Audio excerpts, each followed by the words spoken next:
give you a little polymer equivalent. The class, the forming theory is primarily for metals, but a lot of the concepts, such as the effect of friction, also comes into play if you try to make an extrusion, you try to make a plastic pipe. So we do want to give you a little bit of background also in polymers, because the way we approach making a polymer is not that different than the way we do with metals. So in my the last time I presented to you this table, I didn't have volume, and I realized yesterday that there was still a little bit of confusion between what elasticity does to volume as opposed to plasticity on the student side. And the idea I had was to go back to the formula first. That's something yesterday we said, well, yeah, there's a formula. So here it is. It was actually on the MIT website from Professor David Park's class notes, where any deformation, elastic deformation you have in the material, you can just sum up the diagonal terms. So epsilon 1, 1, 2, 2, and 3, 3, and that's going to give you the volume variation. It means, and it's all said here, it means that any shear component of strain doesn't change the volume. It's really only the pulling or the pushing as a normal stress that's affecting the volume. It's essentially related to the pressure applied, right? So because when you make the sum here, it's the equivalent of saying I'm going to calculate the average pressure, but on the deformation tensor.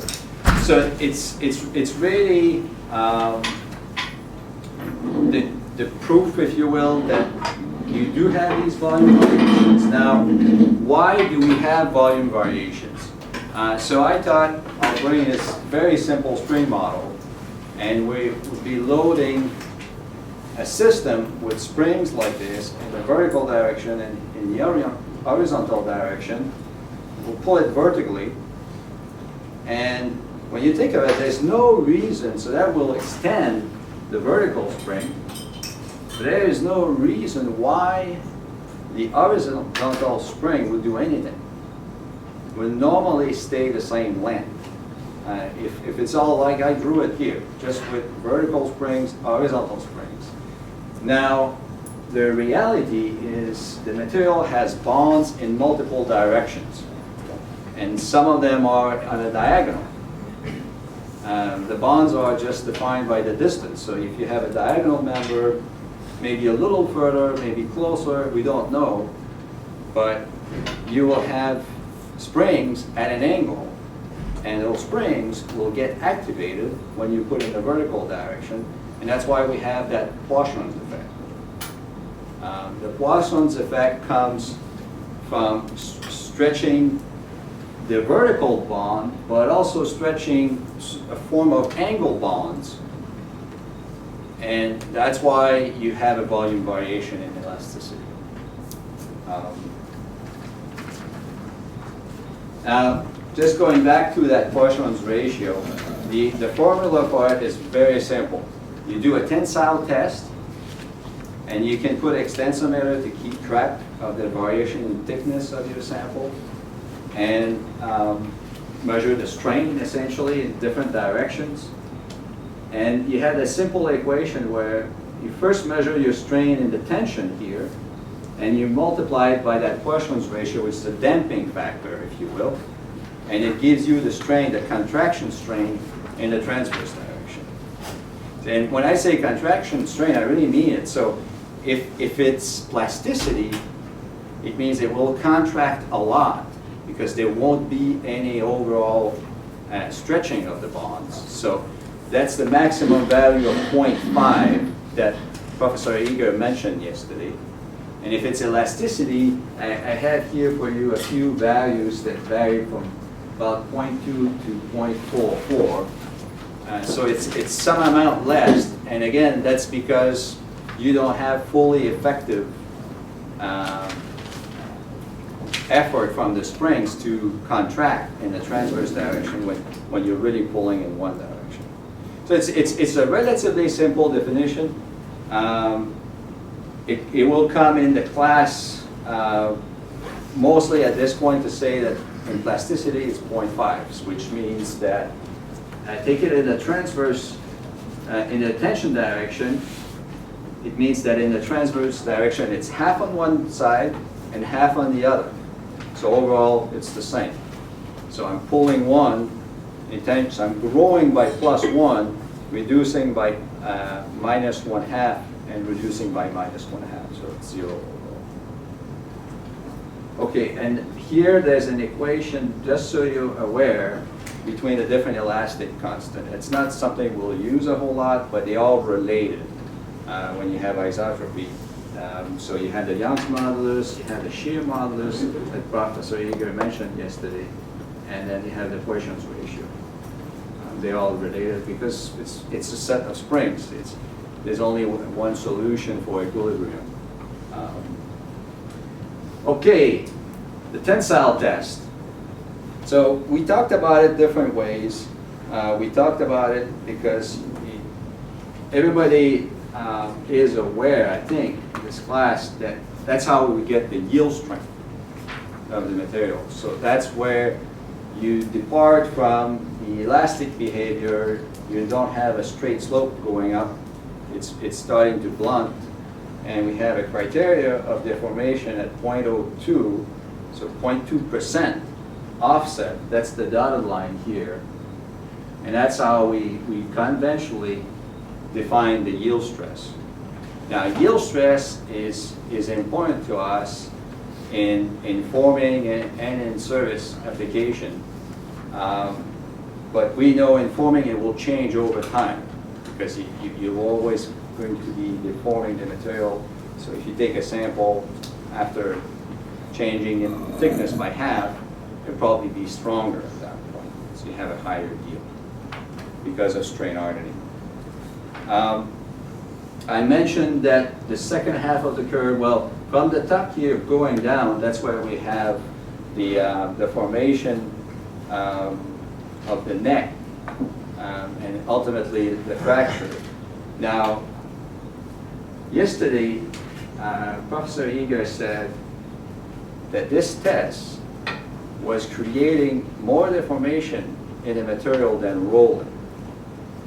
Now, I don't know what you thought of that, because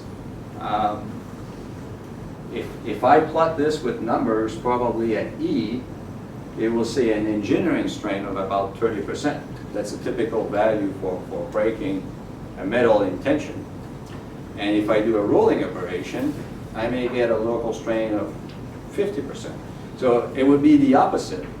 But what is not captured in what my simple analysis is that the deformation here is irregular. It concentrates in the neck. And I decided to show you a little bit how much it concentrates. So what we have here is the same curve we were looking at, and then on the right-hand side we have these strain values across the length of the sample. So yesterday we had these copper samples. They're actually up there in the bag if you want to get them. The bag should be on top, I thought. It is. Yeah. You want to pick one? Pick it with one. Simulate it. So those samples, we'll put them straight up here on this graph, and that's what we're looking at. So initially, it's the same strain through the height between the shoulders of the sample. And then that's for point A when we start yielding. It's also true here in the zone of uniform deformation. It's also true at C, where we reach the maximum here. At that point, it's the same strain everywhere, and then it's starting to localize. So that's where we have the curves for D and E. So what you see there is an elongation that's by far higher than the average deformation. you could reach, you could easily reach 80% in this zone, and you have tension. And that's what we have to keep in mind when we're thinking about a tensile test. And that's also why, when we want to talk about ductility, we often use the final reduction in section of the sample, as opposed to how far it went here, on the stress-strain curve. It gives more indication on how much the material was able to reduce size locally before starting to break.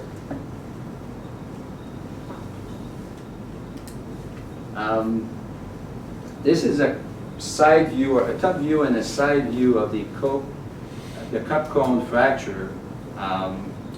The surface that's here on the very right is angled because that was part of the neck. And then what we see after that, as far as sequence, is a crack initiated in the middle here, because that's where there's the highest tension. And Professor Eager talked about this very similar thing yesterday, where you have a big casting and you compress it. Because of friction, you can end up with tension in the middle of it and creating the crack at that location. Well, in this case, we are in tension to begin with, but the fact that we're forming this funnel shape creates the highest stress pressure in the middle. So that's why we have what it's called here the fibrous fracture, and then eventually it will become the cone, the shielded portion that you can really see on those samples. They're approximately angled at 45 degrees, and that's what happened last before it completely separated. So again, the significance of this is if you have a material that's more ductile, it will be able to reduce its cross-section more before you start forming these cracks in the middle of it. And that's the kind of detail we have to get into if that's really what you want to get from the tensile test, as far as the resistance to forming cracks. This is actual images of samples looking at the neck but looking down. So it'd be the equivalent here of the left image. And what you see is an effect of if in the laboratory space or in the chamber you apply a pressure around the sample, you'll compress these bonds. So you have an elastic volume variation that we talked about. And as you increase that pressure, you get more and more of a thinning and reduction of that central cracking zone. So over here, for image A, we have the fibrous fracture that's covering maybe half the diameter of the sample. But as you keep going down, it almost becomes a pencil. There's no more significant void formation and cracking in the fibrous mode because it's suppressed by the overall hydrostatic pressure. So what it says is at that point, the behavior of the material is governed also by the pressure, the hydrostatic pressure. It's not just the shear stress equation with the 45-degree that Professor Eager talked about. So we have to take both into account when it comes to cracking initiation. If we're looking at deforming, all we need to know is what's the flow stress. But if we're looking to see is it going to start to crack, then we also need to look at that pressure term. So that's really what I want to revisit, so make sure we're all on the same page. I put deviatoric on top here for the stress state, but it is really, the deviatoric is really the second half of this. It's what is not pressure. It's what is going to change the shape. It's all we need to know about the flow of material, the plastic deformation. And then for cracking, we do need to know the pressure as well for crack initiation. So I think that's a way to think about it. There's nothing you can completely ignore, but depending on what you're looking at in your application, some application it really is in compression, and therefore you don't have to worry about what's the pressure. Others, like our tensile tests, these cup cone fractures show that it does matter quite a bit. So deviatoric relates to the von Mises criteria. This is really a review. So what are the terms in the equation here essentially relate to the deviatoric stress, because it's the difference between those two, the different principal stressors. So, and you have the pressure which is shared evenly in all directions, and what is not even is essentially von Mises. I think that's the way to think about it. It helps us define yielding, and it helps us also to keep track of the evolution after that. So even if we're in deformation processing and we already yielded, we can still use a von Mises approach to keep track of our strength along the stress-strain curve, but in multiple dimensions. That's really the tool for that. Any questions about the stress-strain curve? Anything before we move on? Because again, you'll see it. I normally try to be gentle when somebody is wrong, but I've seen a lot of engineers being wrong about what the stress-strain curve means. I remember when I was a student, Backhoffen basically said the tensile test is one of the most misleading tests that we have, and very few people realize the complexity of it. It seems like just a simple test. You just take a bar and you pull it. But when you start getting into the necking and the triaxiality and you start looking at it in detail, it actually is a very complex phenomenon. Okay. So it gives some indication, but even for purposes of using a stress-strain curve for doing a computer calculation, for example, which is done a lot, you have to understand the correction for making it a true stress, true strain curve, and you have to understand that necking is only going to happen if your application is in tension. If you have shear, if you have, but I tell you, good engineers forget about it. And that's why it's important for you to understand in your own way, and trying just to give you some data.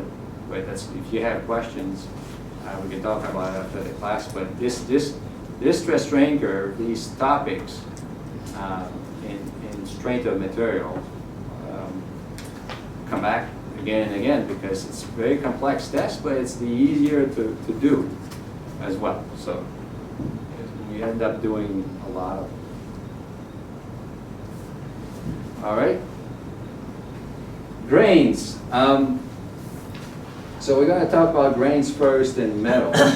So I'm putting up an image of a grain structure in a brass alloy.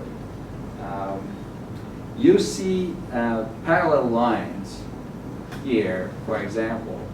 These are just twin boundaries. They are inside the grains. So we'll draw here on the computer a few of those grains, so you get more familiar with the. So there's one here that's darker, so it's easier to do it. So I'm going around right now. It goes up to here, right here, right here, back. So that's a smaller one. And there are a bigger one. There may be 20 grains on this image. But the idea is they fill the space completely, the way they are organized. And when you have deformation, they will change shape. So if you have rolling, they can become a little bit like a pancake shape, as opposed to be more of a rounded overall shape. If you heat it up to what we call recrystallize, then you can go back from the pancake to a more regular shape. But you know, it could be finer. It depends how you do it. But there are many ways to control the size of the grains. And it's useful because for different applications, you may want to have big grains or you may want to have small grains. And that's a little bit what we'll talk about now. If you're looking into strength and strain hardening, these are essentially, this is the data for those sample bars I brought last time. And you have the grain size here for the different temperatures. So for copper, it starts at 20 micrometers and it goes up to 380. And you can see that as you heat it up, your strength is going down a lot. By a lot, it's going from 145 to 28. And your strain hardening exposure is also changing. So all these changes are without deforming it, without changing the chemistry. It's just temperature. Now it's happening because the original material was cold worked, so it had some energy into it. And Professor Eger mentioned about that yesterday, that you don't have a change in volume, but it doesn't mean that the energy of the material is the same. It has some built-in energy that gets released as you heat it up, in this case. So the idea here is to clearly show with grain size, you can vary your strength here by a factor of about 4. It's significant. It's why we have copper pipes in houses that are drawn, cold drawn. If we have the other ones that have to be thicker because they'll be sagging and going all over the place. These are just treatment temperatures, not the temperature of the sample during the test. That's right. Yeah, it's a heat treatment procedure that was applied for a couple hours and then cooled back down. So it permanently changed the grain structure.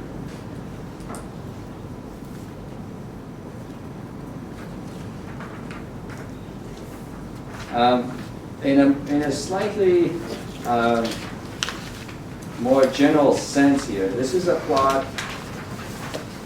There's a lot of research here at MIT in the past 10 years looking at very, very small grains in metals.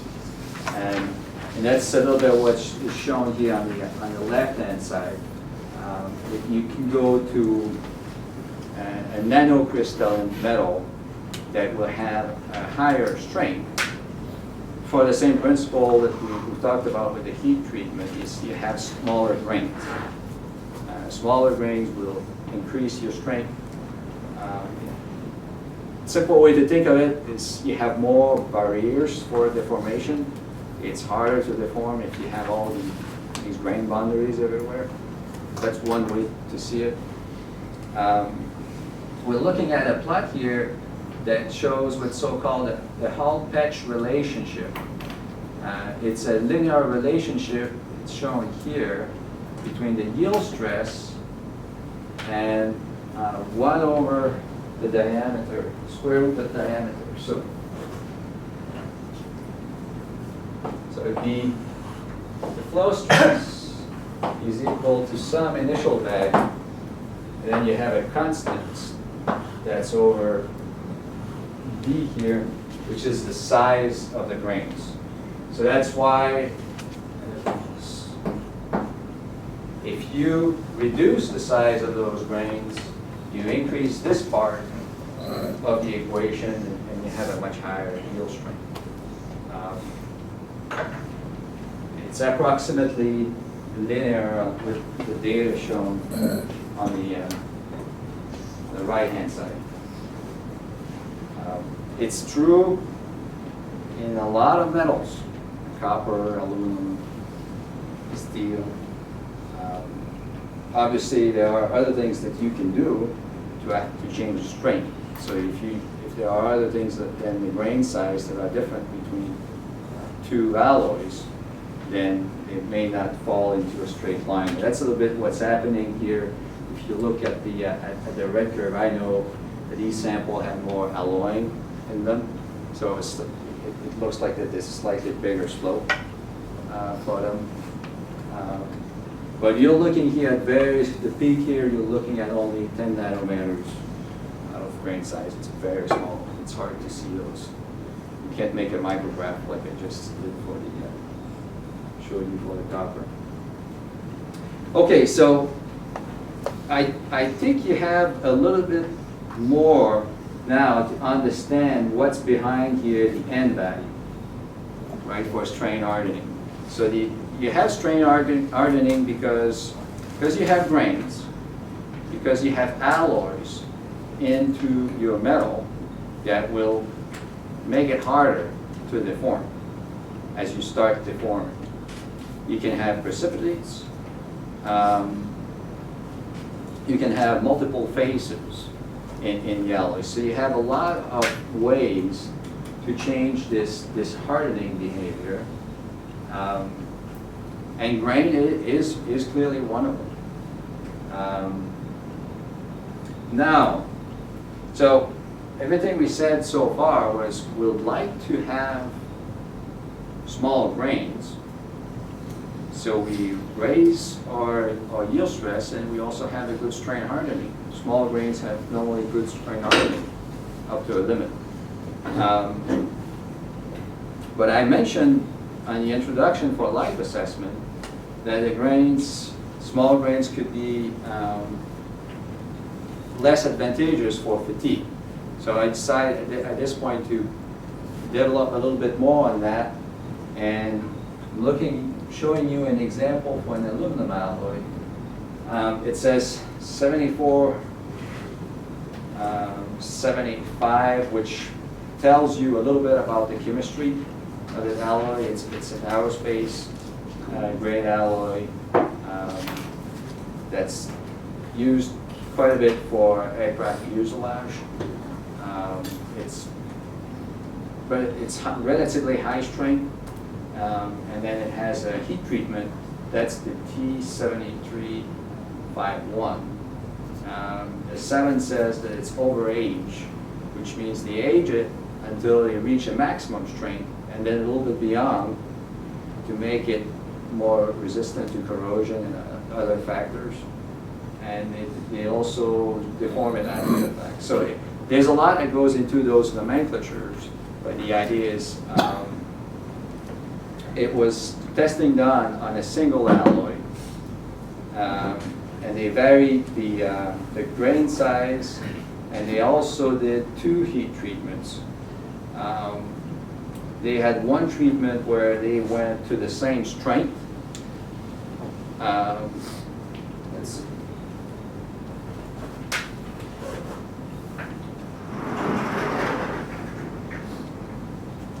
So if I take the metal and I put it, this is going to be time. And we're going to look at yield stress. I put it in the furnace. When we talked about our copper alloys, we said, well, it will reduce because our copper alloys were cold work to begin with. So it reduced, and then we had, say that was 450 for temperature, then it reduced more, 650, and I think it's 700 or 750. So that was our copper, pure copper essentially. Now what we're talking about here for the aluminum is very different.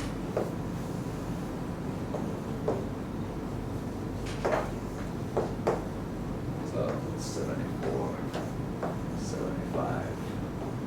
That aluminum alloy, instead of being cold work, is typically quenched.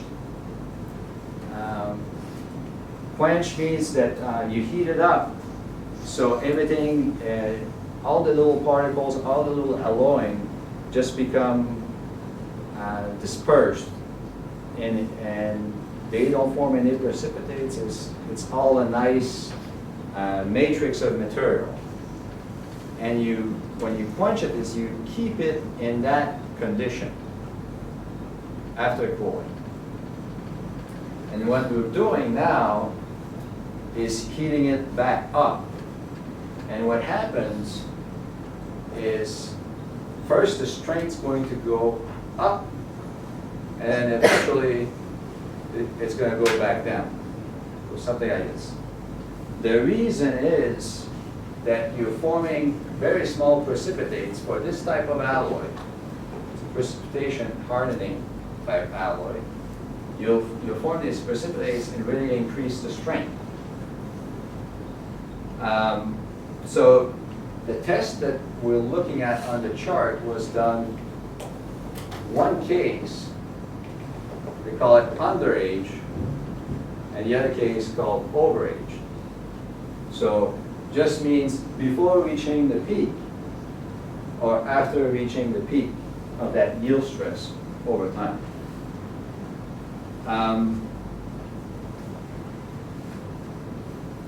Most aluminum alloys in aerospace are done that way.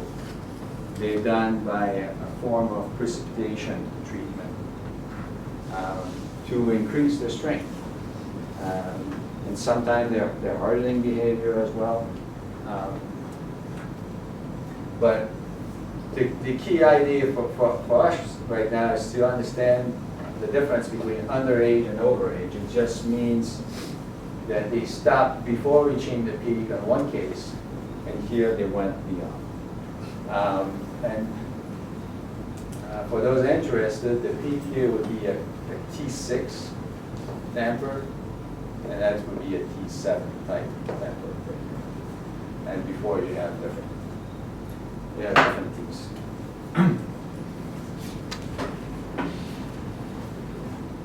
So we have underage is the black colored curve.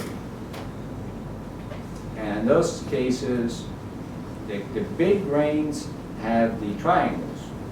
Okay, so we're only looking at the two curves in black right now, and we see that the big grains are the triangles. So it's the one that's completely down to the right. And if we take a simple case, say we want to have a crack, because this is a plot that I showed you before, it's essentially gives you how fast a crack will grow, depending on how much effort you put on it. So the horizontal axis, the delta K, is really the effort put on to grow the crack. And next class, that's where we're going. We'll get through the details and how that's calculated. But for now, just bear with me thinking that we say we want to grow a crack at 10 to the minus 7. That's acceptable for us. It's going to be slow enough. So to do that with the big grains, the 80 micrometer grains will have to be at 9 in the scale of intensity of load. But if we have finer grains for the same aging condition, it only takes 4. Well, that's a factor of 2 right there in load. It's very significant. It has nothing to do with stress-strain curve or anything else. It's really changing the size of the grains by a factor of 4. And if you've seen graphs that I wrote, it's not that hard to change the grain size by a factor of 4. These grains can actually be very small, down to 10 nanometers, all the way to hundreds of micrometers. So if your purpose is to increase that specific resistance to slow crack growth, essentially, because when you're going at 10 minus 7 millimeter per cycle, you're going really slow. That's what you want to do. Now, in the overage condition, you still have the same effect. So you have the triangles, which is the bigger grains at 80 micrometer. It gives us about 4 on the intensity scale, and it's would be about 3 with the smaller grains. So maybe this one is 5 or 50%. But the so overall, I think you can see that small grains are not always good, depending on what you're trying to do ultimately. For a fatigue situation, they're not that good. And the images to the left essentially illustrate some of the reason why you can benefit from having a bigger structure. If you have a bigger structure, it's like having big rocks on the highway. You can't drive. You have to go around them. And that's what's happening in the cracking. You look at the top image, and there's a lot of crack bifurcation going up and down as the material goes through it, as opposed to the lower image. And that's how these numbers for the resistance change.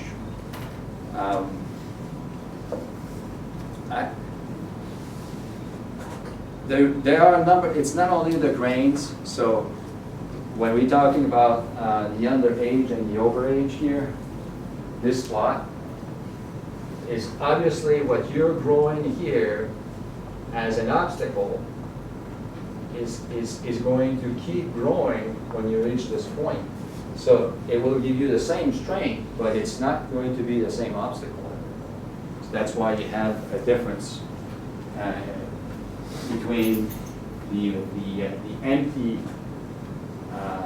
symbols and the field symbols. So in this case, if you have underage, you'd be more resistant than if you're over. But you also have a lower corrosion resistance.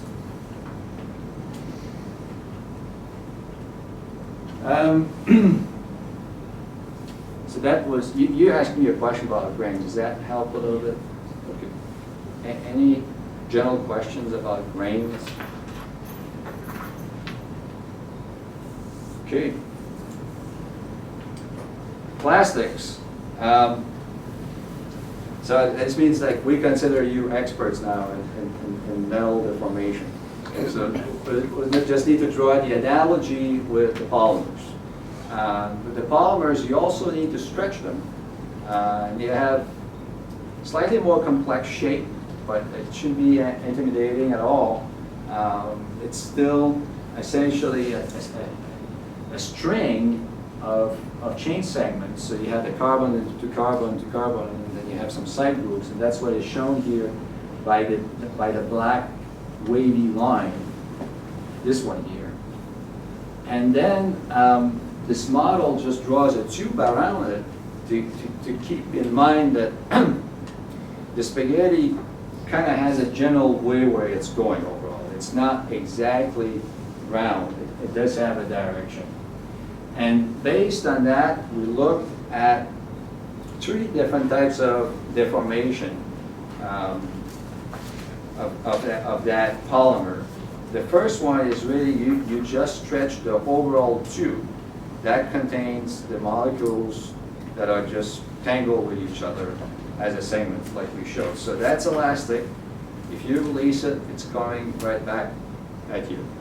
Now on C, the image C, you can, the chains, if you give them time, they will crawl within that tube and be able to become shorter or longer. So that becomes a different situation. We call it viscoelasticity or relaxation. And then eventually you can permanently change the shape if your overall tube, if the overall molecule is going over in another direction. So it's a way to think about it so you don't feel like, oh, I don't know at all how it's deforming. It's not perfect because obviously there's no fixed structure into a polymer, but it's a model that helps understand what's happening. Now, one level of complexity that comes in is well, not most, polycarbonate is really amorphous. So what we talked about just now would be applicable to polycarbonate. But a lot of the other plastics have crystals in them. So they are essentially a blend between amorphous and crystal, and that's what is shown here. You have the equivalent of a grain. If you go to a microscope, you actually see these circles. And inside of them, you have a stacking of crystal parts and amorphous part. And really, it's the only way you can solidify the polymer. It's so tangled that you can't make it a perfect crystal like metal does, because the metal, they just move around easily. But these polymers, they can fold to form a little piece of crystal, crystallites we call them. But you still have to accommodate for all these knots in the chains. So those go in the interspace here between the two little lamellae. It's very common, and it does influence the behavior of these materials. So going back to a StressStrain curve, and it looks slightly different, but to some extent it's very similar. I think I'll draw some of it so we can see at the top.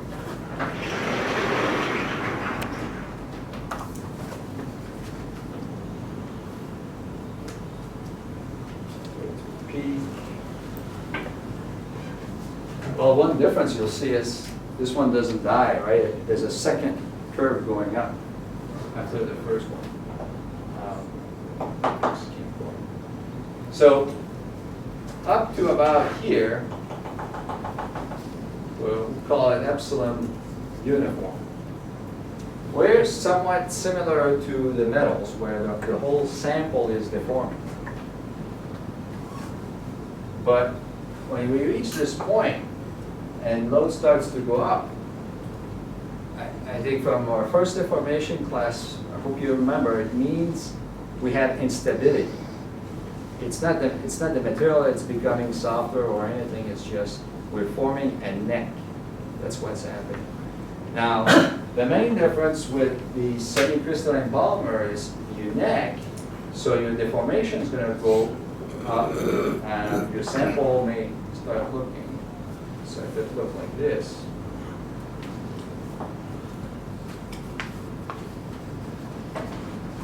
now it will have a neck end, so I'll just draw on top.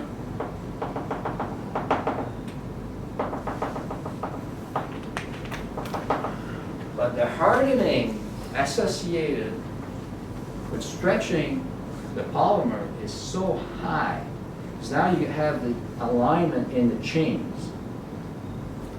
It's so high that this neck will become stable and it will not break. Well, sometime it will break.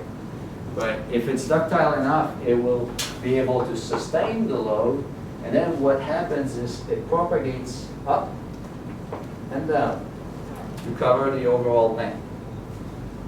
And that's why we have this plateau here. And when we're done propagating the neck, there's really not much to do. Now we're starting to really pull on those chains. And that's why the strength keeps going up. So if we're talking about nylon cords, which probably all have, they'll be up there, no question. So,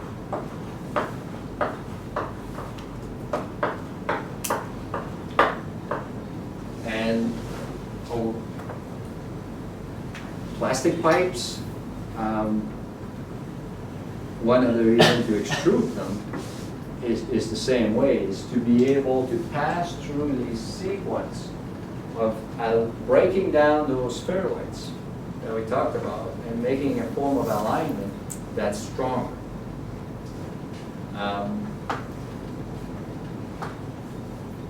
So there are a lot of, I hope you see there are concepts that remain the same. The first one is instability here.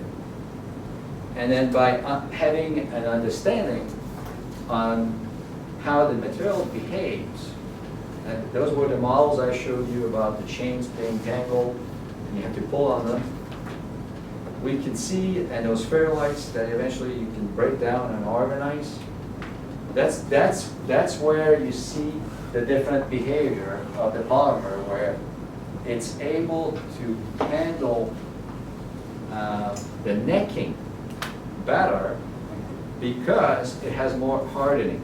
That's the only reason. I mean, every material is ductile, but in tension, if you don't want to break through that instability, you need to keep having the hardening to help you out. So just to go back to the image, so it's very clear that what is shown here is the undeformed spherulite, which is what I was showing here. That's how it starts. That's after casting the polymer. When you cast, you actually start a nucleus of the spherulite right in the middle, and then goes in all directions, and it fills the space. So you can control the size of these by controlling how fast they will start to form. When you start deforming them, they become aligned. Well, first of all, they go from a sphere to more of an ellipse shape. But when we go to the microfibril structure, what it means is all the little crystal here, they'll go into an orientation that's favorable for strain. Initially, their only intent was to grow as fast as they could, based on energy consideration to frame these crystals, essentially. It's the same as the growth of snowflakes. They'll just go. No other purpose. But now that we're trying to pull on them, they realize, oh, maybe that's not really how I want to be. So the different parts of the crystal just break down to organize in a new way that is stiffer and stronger.